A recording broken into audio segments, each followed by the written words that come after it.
पुण्यात फ्लॅट घ्यायचा आहे. पण कुठे घ्यायचा, कसा घ्यायचा, कुणावर विश्वास ठेवायचा?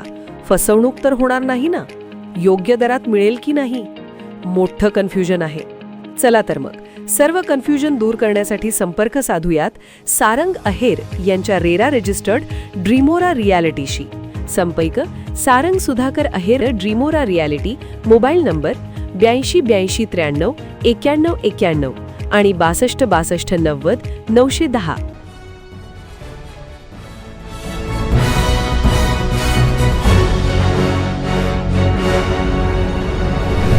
आपण पाहत आहात BCCN न्यूज. सदाभाऊ खोत यांच्या वक्तव्याचा जयश्री शेळके यांनी घेतला समाचार. तथाकथित भोंदू शेतकरी नेते केवळ स्वतःच्या फायद्यासाठी शेतकऱ्यांचं आंदोलन उभं करतात. विद्यार्थ्यांच्या आंदोलनामध्ये काही आतंकवादी मनोवृत्तीचे लोक घुसल्याचं म्हणत केंद्रीय शिक्षण मंत्री धर्मेंद्र प्रधान यांचा राजीनामा घेऊ नये असं वादग्रस्त वक्तव्य सदाभाऊ खोत यांनी केल्यानंतर ठाकरेंच्या शिवसेनेच्या राज्यप्रवक्त्या जयश्री शेळके यांनी सदाभाऊ खोत यांचा चांगलाच समाचार घेतला आहे. तथाकथित भोंदू शेतकरी नेते केवळ स्वतःच्या फायद्यासाठी शेतकऱ्यांचं आंदोलन उभं करतात.